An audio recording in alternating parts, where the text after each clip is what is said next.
ব্রিজে উঠলে ব্রিজ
সভাপতি দেশের সর্ববৃহত্তম রাজনৈতিক দল বিএনপি শহীদ প্রেসিডেন্ট জিয়াউর রহমানকে দেশের মানুষ অনেক শ্রদ্ধা করে ভালোবাসে।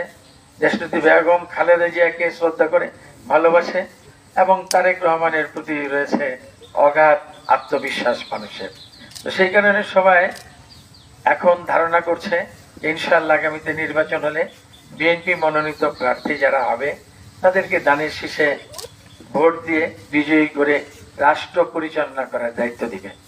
কারণ এই বিএনপি পারবে ইনশাআল্লাহ বিধ্বস্ত বাংলা, যে শেখ হাসিনা যে ধ্বংসযজ্ঞ করে গেছে, দেশটাকে ধ্বংসের দ্বার প্রান্তে নিয়ে গেছে, এখান থেকে তুলে এনে আগামী দিন উন্নয়ন করতে পারবে, মানুষের কল্যাণ করতে পারবে।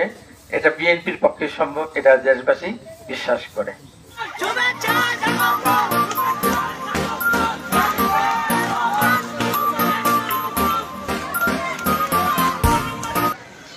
এলাকার শ্রদ্ধেয় মুরব্বীবৃন্দ, উপস্থিত সুধী মণ্ডলী, আসসালামু আলাইকুম ওয়া রাহমাতুল্লাহ। সকল প্রশংসা মহান আল্লাহ তাআলার জন্য।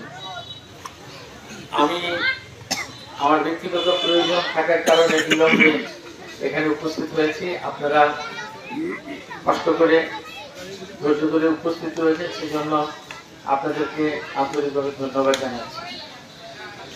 এখন সময় হচ্ছে বাংলাদেশকে নতুনভাবে গড়ে তোলা। আমি আপনারা আমার এই দাবি আমি যেমন করি, এই এলাকার অনেক মুরব্বী, অনেক মানুষও এই দাবি করে।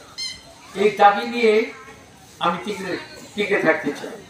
আপনাদের মাঝে আমি বেঁচে থাকতে চাই। আমি আগামী নির্বাচনে জাতীয় সংসদ সদস্য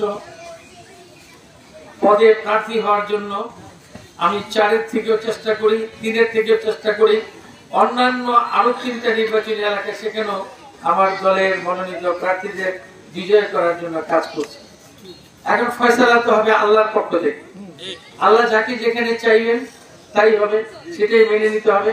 একটি প্রতিশ্রুতি আপনাদের সাথে দিয়ে যাই, আমি নির্বাচিত জনপ্রতিনিধি হই বা না, আমি বক্তব্যলি পরগনার মানুষ যারা বক্তব্য ইউনিয়ন তাদের কাছে ঋণী, এই ঋণ পরিশোধ করার চেষ্টা করবেন। সেই ক্ষেত্রে আমাদের 4 আসনের যে এমপি নমিনেশন পাবে সে যেন আমাদের বিএনপির নেতা হয় এবং মার্কা ধানের শীষ হয়।